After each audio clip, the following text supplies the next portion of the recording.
Hello guys. आज के स्पिता पहचान क्लासेस में मैं लेके आई हूँ क्षितिज भाग 2 क्लास 10 सीबीएसई एनसीईआरटी गद्य खंड में पाठ 16 जो कि आपके इसके जो कमिंग एग्ज़ाम है आपका बोर्ड का 24-25 में ये आपका मुख्य ये पाठ है गद्य खंड का। पाठ 16 नौबत खाने में इबादत, जो कि एक व्यक्ति चित्र है जो हमारे प्रसिद्ध शहनाई वादक बिस्मिल्लाह खां का व्यक्ति चित्र इसमें प्रस्तुत किया गया है। इसके लेखक यतीन्द्र मिश्र जी हैं। तो आज के इस क्लास में हम जानेंगे लेखक परिचय, यतीन्द्र मिश्र जी का परिचय, उसके बाद पाठ परिचय और अंत में प्रश्न अभ्यास को। तो पहले आपको ढेर सारी शुभकामनाएं आपके कमिंग एग्ज़ाम के लिए। चलिए स्टार्ट करते हैं लेखक परिचय से। यतीन्द्र मिश्र का जन्म 1977 में अयोध्या उत्तर प्रदेश में हुआ। उन्होंने लखनऊ विश्वविद्यालय लखनऊ से हिंदी में एमए किया। वे आजकल स्वतंत्र लेखन के साथ अर्धवार्षिक सहित पत्रिका का संपादन कर रहे हैं। सन 1999 में साहित्य और कलाओं के संवर्धन और अनुशीलन के लिए एक सांस्कृतिक न्यास विमला देवी फाउंडेशन का संचालन भी वे कर रहे हैं। यतीन्द्र मिश्र के 3 काव्य संग्रह प्रकाशित हुए हैं, यदा कदा, अयोध्या तथा अन्य कविताएं, ड्योढ़ी पे आलाप। और ये आधुनिक काल के नई कविता युग के ये प्रमुख कवि हैं। ये भी आपको याद रखना है कि एग्जाम्स में एमसीक्यू में ये आ सकता है कि यतीन्द्र मिश्र किस काल के हैं। ये आधुनिक काल के जो नई कविता धारा के हैं उसके ये प्रमुख कवि हैं। ठीक है। इसके अलावा शास्त्रीय गायिका गिरिजा देवी के जीवन और संगीत साधना पर एक पुस्तक गिरिजा लिखी। रीति काल के अंतिम प्रतिनिधि कवि द्विज देव की ग्रंथावली का संपादन किया। कुंवर नारायण पर केंद्रित 2 पुस्तकों के अलावा स्पीक मैके के लिए विरासत 2001 के कार्यक्रम के लिए रूपांकर कलाओं पर केंद्रित थाती का भी संपादन किया। ये क्या कहते पत्रिका है। युवा रचनाकार यतीन्द्र मिश्र को भारत भूषण अग्रवाल कविता सम्मान, हेमंत स्मृति कविता पुरस्कार, ऋतुराज सम्मान आदि कई पुरस्कार प्राप्त हुए हैं। कविता, संगीत व अन्य ललित कलाओं के साथ साथ समाज और संस्कृति के विविध क्षेत्रों में भी उनकी गहरी रुचि है। ठीक है। तो यह इनका परिचय है। और पाठ परिचय में हम जान लें कि यह जो पाठ है हमारा नौबत खाने में इबादत। नौबत खाने को किसे कहा जाता है? जहाँ पर मंगल ध्वनि बजाने का जो स्थान होता है। नहीं, यह मुख्यतः मंदिरों में या कहीं भी मस्जिदों में जो सुर बजाए जाते हैं, जो धार्मिक सुर या जो शांति प्रदान करे सुर बजाए जाते हैं, उसे ही क्या कहा जाता है? नौबत खाना, जहाँ उपासना या और इबादत की जाती है। ठीक है। यह नौबत खाने में इबादत पाठ प्रसिद्ध शहनाई वादक उस्ताद बिस्मिल्लाह खां पर रोचक शैली में लिखा गया व्यक्ति चित्र है। यतीन्द्र मिश्र ने बिस्मिल्लाह खां का परिचय तो दिया ही है, साथ ही उनकी रुचियों, उनके अंतर्मन की बुनावट, संगीत की साधना और लगाव को संवेदनशील भाषा में व्यक्त किया है। एक कलाकार के मन में कैसे एक कला के प्रति जो उत्कंठा है वह कैसे आती है और किस रूप में वह उसमें रियाज करते हैं। और इनकी एक बहुत बड़ी खूबी, इन्होंने जो क्या कहते हैं जो जाति का जो दूरी है हमारे अंदर, उनको उन्होंने हर पल पाटा है। इस लेख के माध्यम से भी आप देखेंगे कि 2 कौम को उन्होंने हमेशा एक बनाने की कोशिश की है। उन्होंने यह भी स्पष्ट किया है कि संगीत एक आराधना है, इसका विधि विधान है, इसका शास्त्र है एवं शास्त्र से परिचय आवश्यक है। सिर्फ परिचय ही नहीं, उसका अभ्यास भी जरूरी है और अभ्यास के लिए गुरु शिष्य परंपरा जरूरी है, पूर्ण तन्मयता जरूरी है, धैर्य जरूरी है, नहीं मंथन जरूरी है। वह लगन और धैर्य बिस्मिल्लाह खान में रहा है, तभी 80 वर्ष की उम्र में भी उनकी साधना चलती रही। यतीन्द्र मिश्र संगीत की शास्त्रीय परंपरा के गहरे जानकार हैं। इस पाठ में उसकी कई अनुगुंजें हैं जो पाठ को बार बार पढ़ने के लिए आमंत्रित करती है। भाषा सहज, प्रवाहमयी तथा प्रसंगों और संदर्भों से भरी हुई है। यानी जिसके बारे में, जिस व्यक्ति चित्र के माध्यम से जो विषय वस्तु इस पाठ में लेकर आए हैं यतीन्द्र मिश्र जी, उनका वर्णन उन्होंने बहुत ही आकर्षक तरीके से किया है। तो चलिए पाठ के माध्यम से थोड़ा इसका परिचय हम जान लें। नौबत खाने में इबादत, यह विभिन्न क्या कहते हैं समयों को बताते हुए ये हमारे जो क्या कहते हैं शहनाई वादक बिस्मिल्लाह खां जी हैं, उनका उन्होंने परिचय दिया है, जिनके बचपन का नाम अमीरुद्दीन है। नहीं, 6 साल यानी उससे भी पहले 4 साल की अवस्था में ही उन्हें शहनाई से बहुत प्रेम था। तो यहाँ पर उन्हीं का परिचय उनके नाम से शुरू होता है। अमीरुद्दीन बिस्मिल्लाह खान जी का नाम था और उनके बड़े भाई का नाम शमशुद्दीन था। और उन्हें यह शिक्षा उनके मामाओं से मिली, जो उनके उस्ताद भी थे। उस्ताद किसे कहा जाता है? गुरु को, सिखाने वाले को। ये संगीत में जो क्या कहते हैं जो सिखाया जाता है या किसी भी क्षेत्र में जो गुरु होते हैं उसे उस्ताद कहा जाता है। तो सादिक हुसैन तथा अली बख्श 2 मामा थे जिससे उन्हें शहनाई की शिक्षा मिली। और इनका जो खानदान था संगीत प्रेमी था।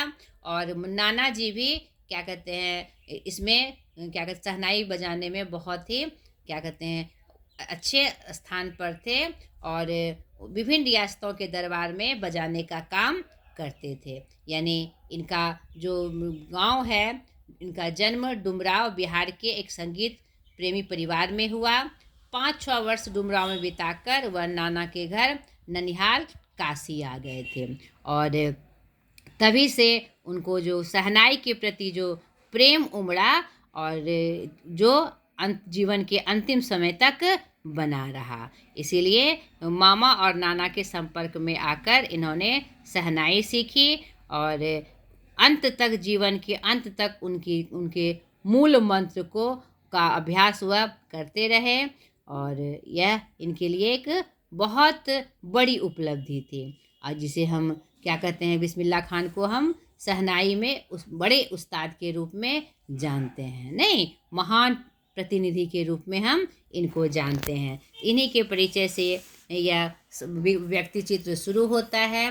तो उनके बारे में सारी बातें, जो उपलब्धि उन्होंने प्राप्त की, कैसे प्राप्त की, और बचपन में मतलब ये संगीत के इतने बड़े रसिक थे कि बगल में बजने वाले उन्होंने जिसमें जिक्र आया है रसलून बाई और बतलून जी का, जो क्या कहते हैं उन्हें खुशी मिलती थी उनके मतलब गानों को सुनकर, संगीत को सुनकर वह उसके प्रति आकर्षित हुए सर्वप्रथम। और उन्हें बहुत अच्छा लगता था। उस अबोध उम्र में, जब उनकी उम्र बहुत छोटी थी, तो वह अपने नाना के साथ जाते थे क्या कहते हैं बालाजी के मंदिर में। काशी का जो पंचघाट था, वहाँ के मंदिर में बालाजी के मंदिर के ऊपर काशी में शुरू से ही ये जो कि संगीत का जो प्रोग्राम कार्यक्रम होता है चलता रहता था। तो वहाँ वह बजाने जाते थे।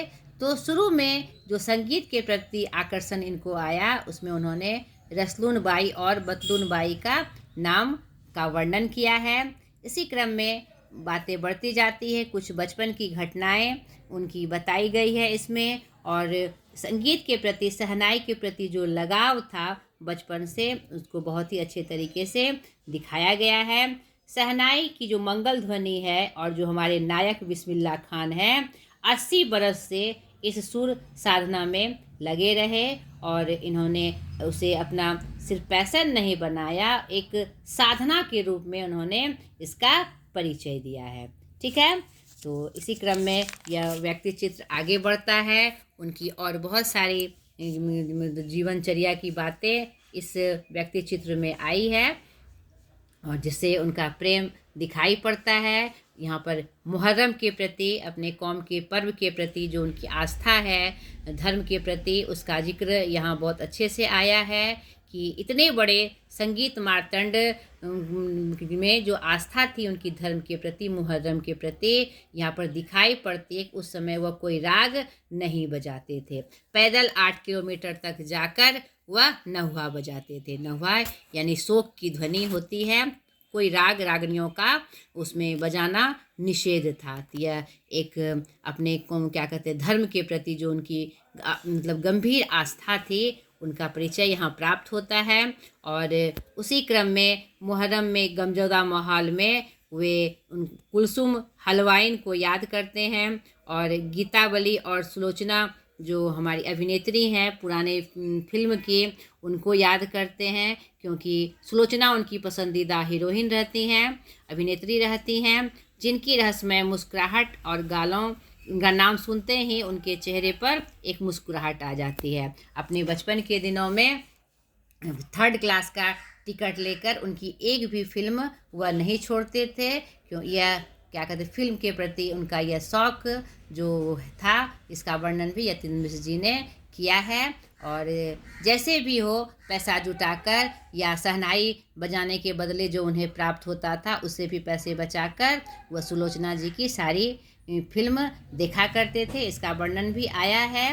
और क्या कहते हैं जो उन्होंने एक कुलसुम हलवाई की कचौड़ी का जो वर्णन किया है उसका भी विशेष रूप से वर्णन यहाँ मिलता है, क्योंकि उसके कचौड़ी छानने के मतलब जो तरीका था उसमें भी वह संगीत की ध्वनि देखते थे, और यह एक संगीत के जो दृष्टि है उसका यह बहुत बड़ा परिचय है कि हर जगह वह संगीत ढूंढ लेते थे। और उनकी जो साधना थी और क्या शहनाई बजाने में उनका जो रीड है 15 से 20 मिनट में गीली हो जाती थी, तब वे दूसरी रीड का इस्तेमाल किया करते थे। इसी क्रम में उनकी बातें कुछ घटनाक्रम उनकी चलती रहती है। आप सर्वप्रथम इस क्या कहते हैं पूरे पाठ को, इस व्यक्ति चित्र को जो ये पाठ में आपका सम्मिलित है नौबत खाने में इबादत, आप अच्छे से पढ़ लीजिएगा ताकि इसकी विषय वस्तु की जानकारी आपको अच्छे से मिल जाए, और जो घटनाक्रम है इस पाठ में उसके बारे में आपको पता चल जाए। यह पढ़कर ही आपको समझ में आएगा, इसमें समझाने वाली विशेष कोई बात नहीं है। आपको आवश्यकता है कि इस पाठ की जो विषय वस्तु है, जो घटनाक्रम है और जिस चीज़ की चर्चा की गई है वह आपको ज्ञात हो सके, तो इसे ज़रूर पढ़ लीजिएगा।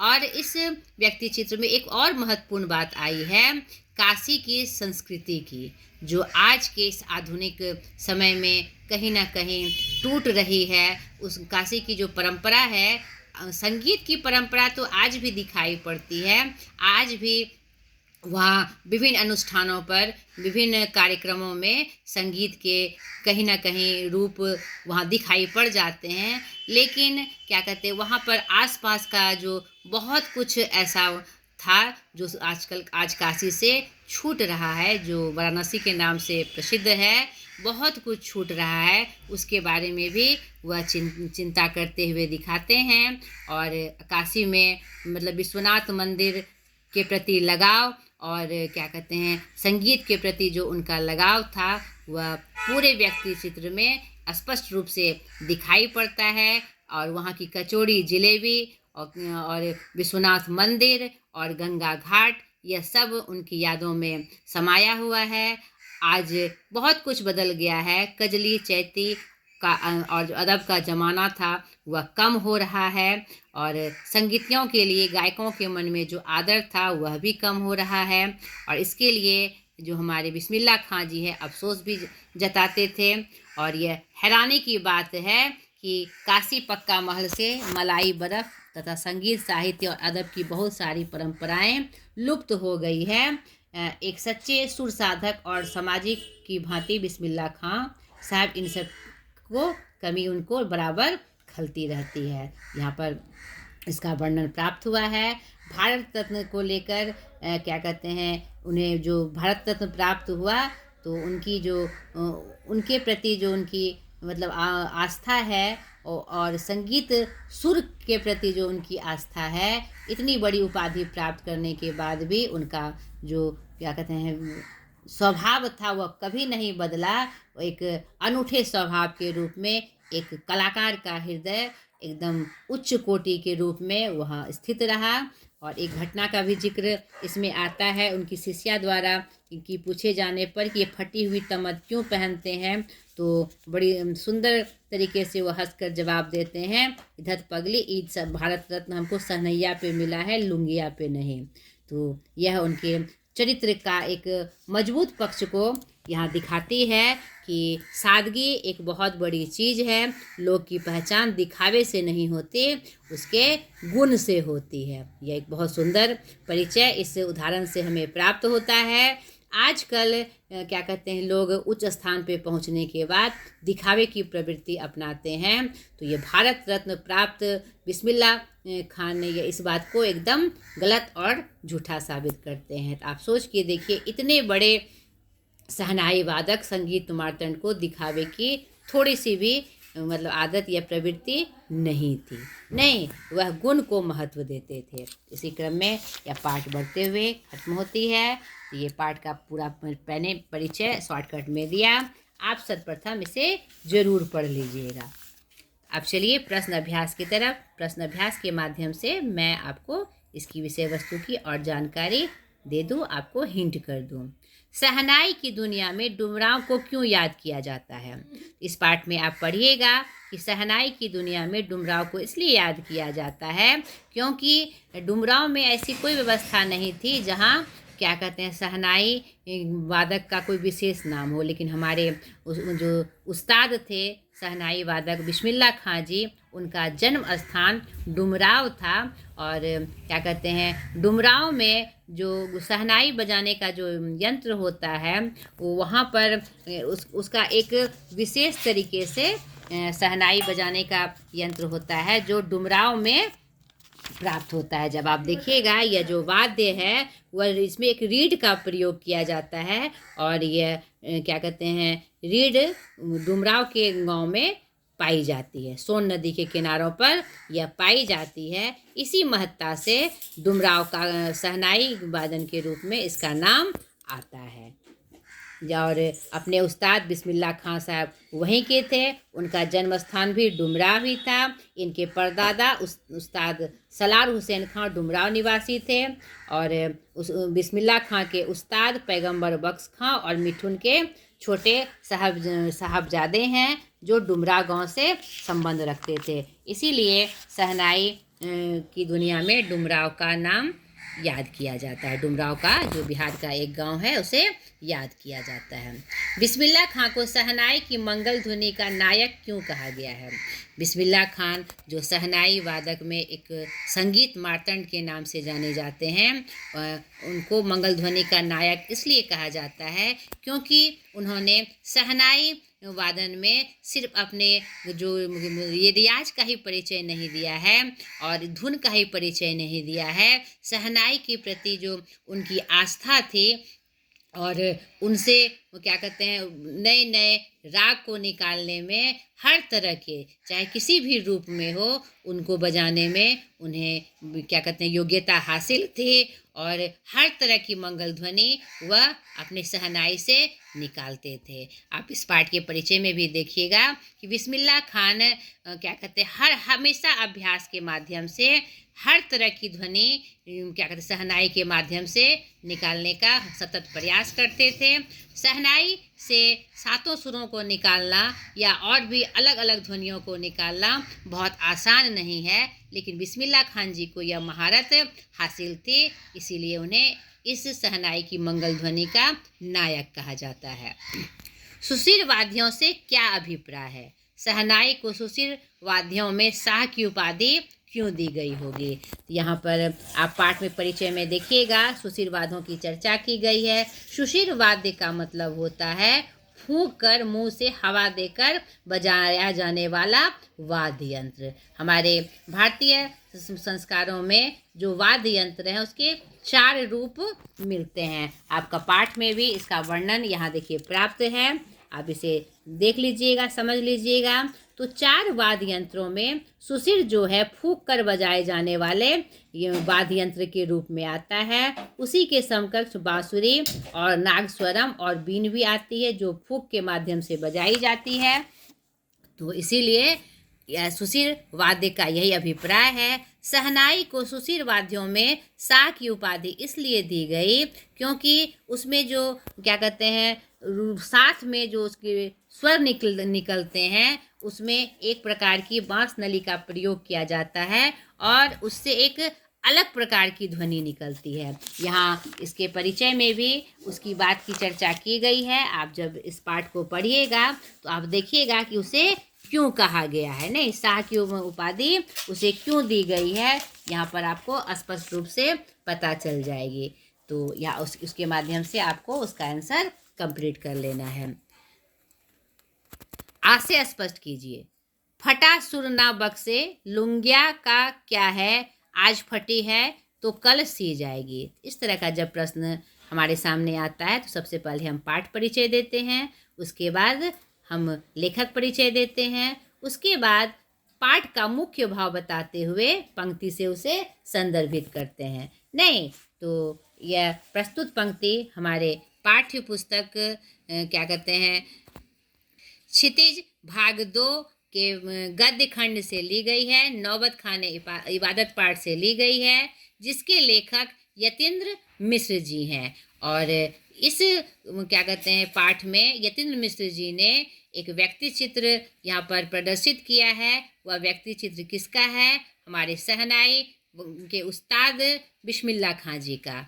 तो इसी क्रम में यह जो पंक्ति आई है, उनकी जो क्या विचारधारा थी, दिखावे की प्रवृत्ति उनके अंदर बिल्कुल नहीं थी। और क्या कहते हैं, वो साधना एक साधक थे, संगीत के साधक के रूप में जाने जाते हैं और एक संगीत मार्तंड के रूप में जाने जाते हैं। एक प्रसंग का जिक्र इस व्यक्ति चित्र में हुआ है, एक घटनाक्रम के रूप में उनके बारे में एक बात आई है। एक शिष्या द्वारा यह कहने पर कि आप यह फटी हुई लुंगी क्यों पहनते हैं, उसी क्रम में यह पंक्ति उन्होंने जवाब में दी है कि फटी लुंगी है तो क्या हुआ, मुझे लोग शहनाई से जानते हैं, मेरे कपड़ों से नहीं। यहाँ पर उनकी जो सादगी है और क्या कहते उनके जो विचार हैं, उसका यहाँ एक बहुत ही प्रेरणा स्वरूप यह हमें प्राप्त होती है कि मतलब हमारे जीवन का उद्देश्य एक उच्च लक्ष्य तक होना चाहिए, ना कि दिखावे में होना चाहिए। इसी क्रम में जवाब के क्रम में यह उस शिष्या को यह जवाब देते हुए यह पंक्ति आई है कि फटा सुर न बख्शे, लुंगी फटी है तो फटी रहे, लेकिन भगवान खुदा उन्हें फटा सुर न बख्शे, यानी जो यह शहनाई का ये जो साधना है उससे मैं नए नए सुर को प्रयोग करते रहूं, मेरे सुर खराब नहीं हो। लुंगिया का क्या है, आज फटी है तो कल सी जाएगी। ख, मेरे मालिक सुर बख्श दे, सुर में वह तासीर पैदा कर कि आंखों से सच्चे मोती की तरह अनगढ़ आंसू निकल आए। प्रस्तुत पंक्ति हमारे पाठ्य पुस्तक नौबत खाने में इबादत पाठ से ली गई है, क्षितिज भाग 2 के गद्य खंड से 16 नंबर पाठ से ली गई है। और इस पाठ में बिस्मिल्लाह खान जी का जो पूरा व्यक्तित्व है उसका दर्शन हमें इससे प्राप्त होता है। बहुत सारे ऐसे घटनाक्रम हैं जिसमें उनका संगीत के प्रति जो साधना है और कौम के प्रति जो उनका सच्चा व्यवहार है, एक प्रतिष्ठित नागरिक के रूप में उसका भी दर्शन यहाँ प्राप्त होता है। और दो कौम को मिलाने वाली जो उनका चरित्र है उसका वर्णन यहाँ प्राप्त होता है। और किसी भी संगीत को सीखने के लिए जो सतत अभ्यास है उनका जो विशेष रूप है इस व्यक्ति चित्र में हमें प्राप्त होता है। बचपन से ही संगीत के प्रति जो उनकी आस्था थी और लगातार साधना करते हुए उन्होंने निरंतर अभ्यास से उच्च कोटि के स्थान को प्राप्त किया। और इस क्रम में क्या कहते उस्ताद का होना, निरंतर अभ्यास का करना और संगीत के प्रति एक गहरी आस्था का परिचय भी इससे प्राप्त होता है।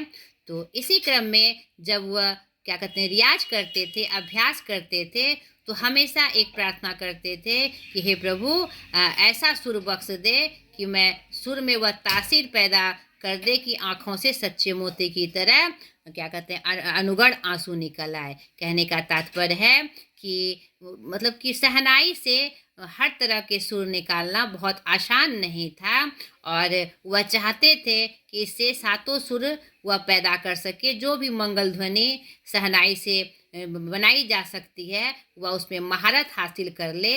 और क्या कहते हैं, इसीलिए हमेशा, और उनके भगवान के प्रति उनकी बहुत बड़ी आस्था थी, और इसीलिए वह हमेशा निरंतर अभ्यास में इस बात को दोहराते रहते थे कि मेरे इस शहनाई में मेरी पकड़ इतनी मजबूत हो जाए कि मन में एक तृप्ति हो। नहीं, जब मैं उसे बजाऊं तो मन में एक तृप्ति हो और एक सही गुण के रूप में, सही संगीत के रूप में उसका मैं प्रदर्शन कर सकूं, और आनंद में मेरे आंसू निकल जाए, यानी मुझे पूर्ण संतुष्टि हो जाए। इसी क्रम में यह पंक्ति आई हुई है। 5वां, काशी में हो रहे कौन से परिवर्तन बिस्मिल्लाह खां को व्यथित करते थे। तो जब पाठ को आप पढ़ेंगे, मैंने आपको बताया भी कि काशी में आज बहुत सारे परिवर्तन हो रहे हैं जिससे बिस्मिल्लाह खां व्यथित हो रहे हैं। उनके समय की जो काशी थी वह अपने आप में अद्भुत थी, क्योंकि वहाँ पर संगीत प्रेमियों का जमावड़ा लगा रहता था। चारों तरफ हमेशा काशी के आसपास मंगल ध्वनि बजी करती थी, और उनको सम्मान देने वाले लोग भी बहुतायत थे। आज संगीतज्ञ को लोग उतना सम्मान नहीं देते, क्या उनको उतना स्थान नहीं प्राप्त है। और उस समय, उनके समय में काशी में जो भाईचारा का रूप था, चाहे वह किसी जाति को, हिंदू मुस्लिम किसी जाति के हो, तो उस समय का जो माहौल था, एक दूसरे के प्रति प्रेम का जो माहौल था, वह काशी में अब दिखाई नहीं पड़ता।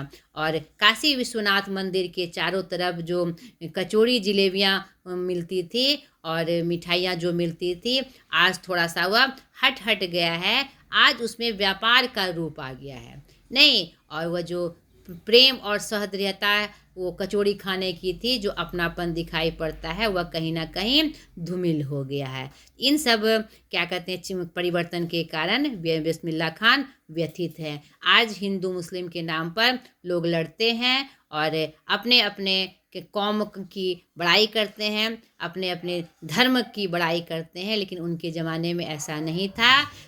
पवित्र जो विश्वनाथ जी का मंदिर है, वहाँ पर शहनाई वादन का काम हमेशा मुस्लिम परिवार के द्वारा किया जाता था, और ऐसी कोई स्थिति नहीं थी जिसमें लोग अपने अपने धर्म का प्रचार प्रसार करें। हर धर्म के प्रति एक बहुत ही विशेष आस्था थी, और कुछ पता ही नहीं चलता था कि हम कौन से धर्म या जाति के हैं। ये सब जो परिवर्तन काशी में हो रहे हैं, उससे बिस्मिल्लाह खान व्यथित हैं।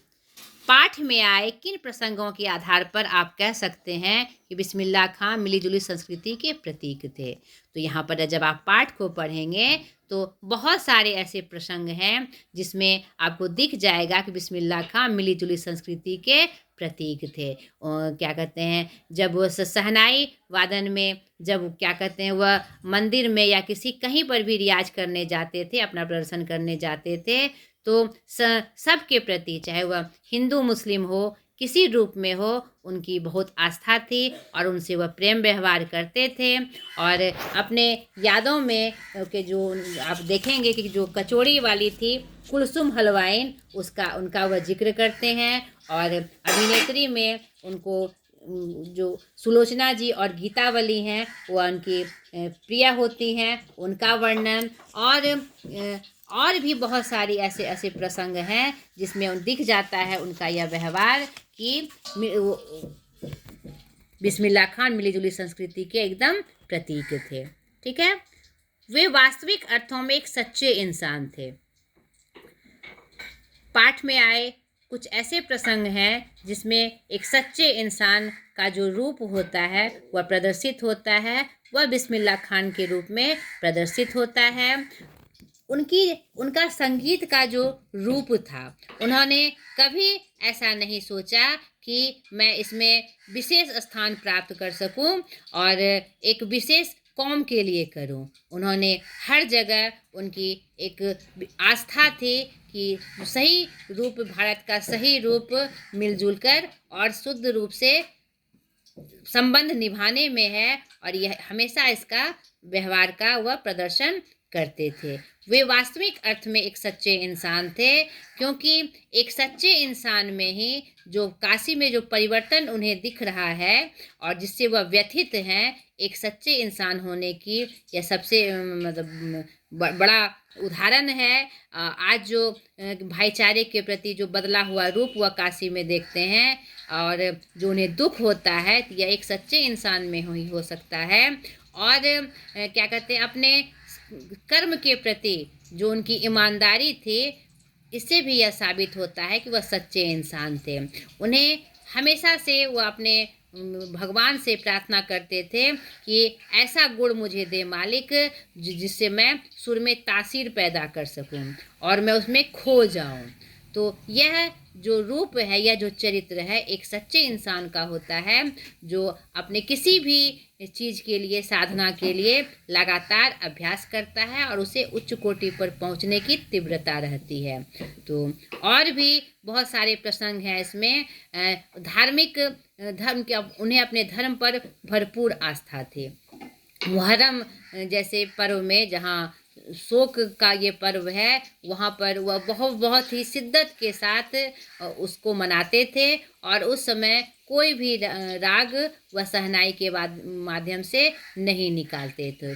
यह एक धर्म के प्रति जो उनकी आस्था है, वह उन्हें एक सच्चे इंसान के रूप में साबित करती है। तो ऐसे बहुत सारे प्रसंग आपको इस पाठ में मिल जाएंगे जो वास्तविक अर्थों में उन्हें एक सच्चा इंसान साबित करते हैं।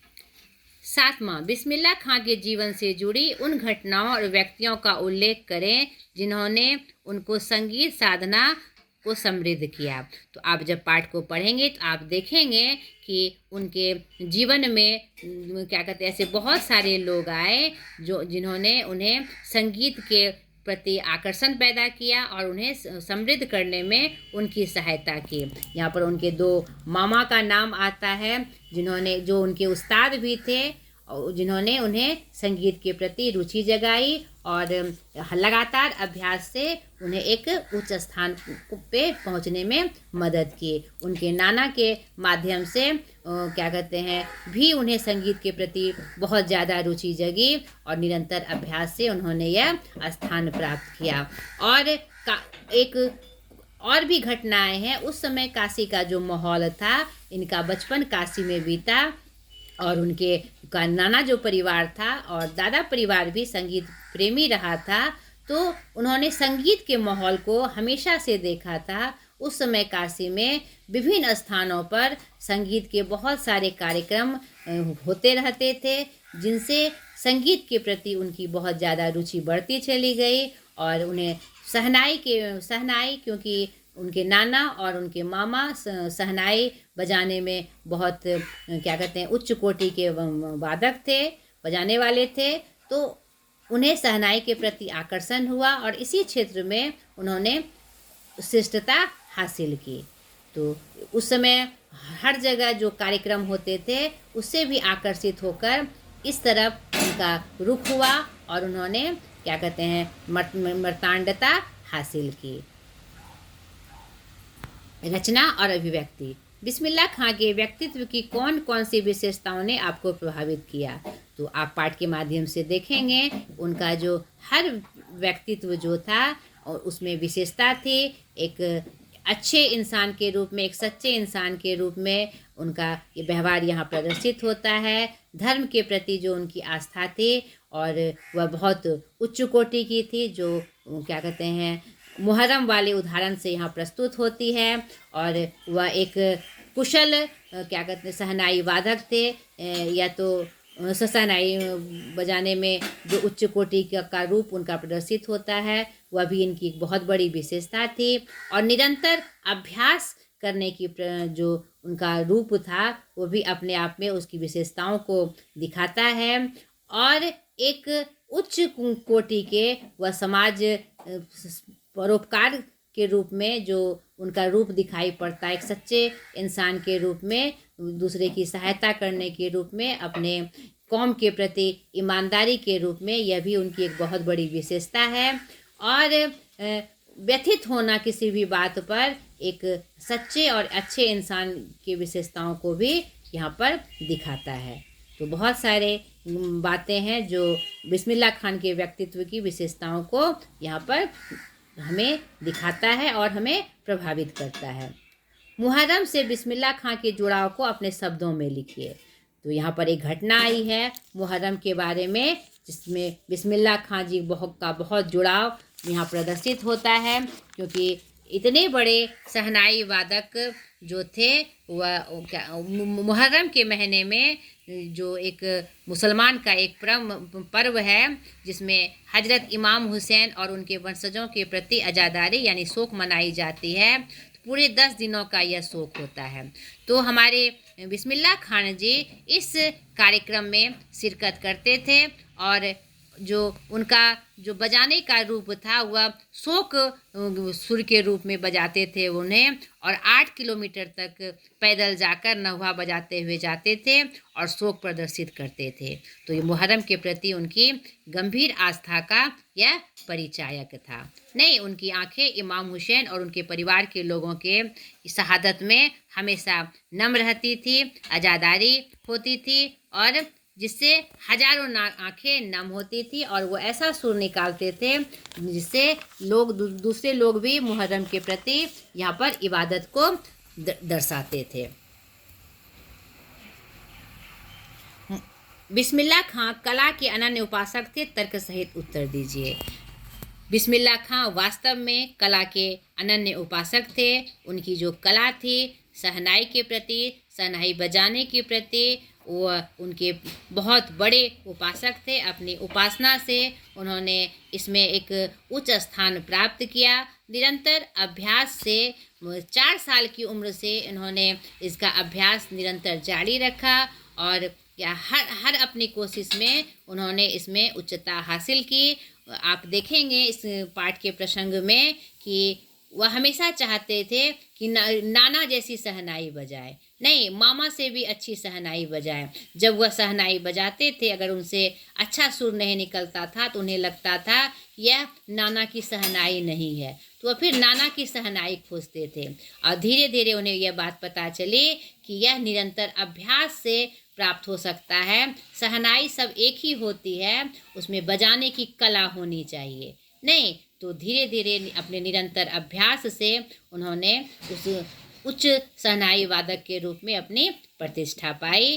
तो वास्तव में वे कला के अनन्य उपासक थे और बहुत रूपों में उन्होंने अपना प्रदर्शन किया और उन्हें अपने इस उपासना के लिए उन्हें भारत रत्न से भी नवाजा गया, पद्म विभूषण से भी नवाजा गया। तो यह उनकी उपासना का ही एक बहुत ही सुंदर रूप यहाँ दिखाई पड़ता है। वो एक अनन्य कला के उपासक के रूप में यहाँ प्रस्तुत होते हैं। भाषा अध्ययन व्याकरण पोर्शन में देख लीजिए। निम्नलिखित मिश्र वाक्यों के उपवाक्य छांटकर भेद भी लिखिए। तो उपवाक्य जो होते हैं मुख्यतः 3 प्रकार के होते हैं। आश्रित उपवाक्य, नहीं आपको ये पता होगा, संज्ञा उपवाक्य, विशेषण उपवाक्य और आपका क्रिया विशेषण उपवाक्य। तो तीनों को पहचानने का अपना अपना नियम है और आप जानते होंगे। मैंने इसका आश्रित उपवाक्य का एक वीडियो डाला हुआ है, आप उसे एक बार जरूर रिवीजन कर लीजिएगा। तो यहाँ पर संज्ञा उपवाक्य जो होता है उसमें संज्ञा स्थान पे आता है, आश्रित उपवाक्य के स्थान पर संज्ञा का प्रयोग किया जाता है। विशेषण उपवाक्य में संज्ञा या की विशेषता बतलाई जाती है उपवाक्य के रूप में वह आकर, और क्रिया विशेषण में क्रिया की विशेषता बतलाई जाती है आश्रित उपवाक्य के रूप में। तो तीनों में कुछ कुछ ट्रिक्स हैं जिसके माध्यम से हम उसे पहचानते हैं। संज्ञा उपवाक्य में की के रूप में आता है, की जैसे शब्दों का प्रयोग किया जाता है और वह हमारा किसके स्थान पे आता है, संज्ञा के स्थान पे आता है, कर्ता के रूप में नहीं। और विशेषण उपवाक्य जो हैं वो उसमें जो, जिसने, जिसके, जिसमें आदि शब्दों का प्रयोग होता है। और क्रिया विशेषण में जब, जहाँ, जैसा, यद्यपि आदि शब्दों का प्रयोग करते हुए उसमें क्रिया की विशेषता बतलाई जाती है। तो देखें उसमें कौन सा उपभेद है। यह जरूर है कि शहनाई और डुमराव एक दूसरे के लिए उपयोगी हैं। इसमें संज्ञा उपवाक्य है, की के साथ शहनाई और डुमराव एक दूसरे के लिए उपयोगी है। रीड अंदर से पीली होती है जिसके सहारे शहनाई को फूंका जाता है। यहाँ पर विशेषता बतलाई जा रही है और जिसके शब्द का प्रयोग है यह मेरा विशेषण उपवाक्य है। रीड नरकट से बनाई जाती है जो डुमराव में मुख्यतः सोन नदी के किनारे पाई जाती है। यहाँ भी विशेषता बतलाई जा रही है जो के अर्थ में, तो यह भी हमारा विशेषण उपवाक्य है। उनको यकीन है कभी खुदा यूं ही उन पर मेहरबान होगा।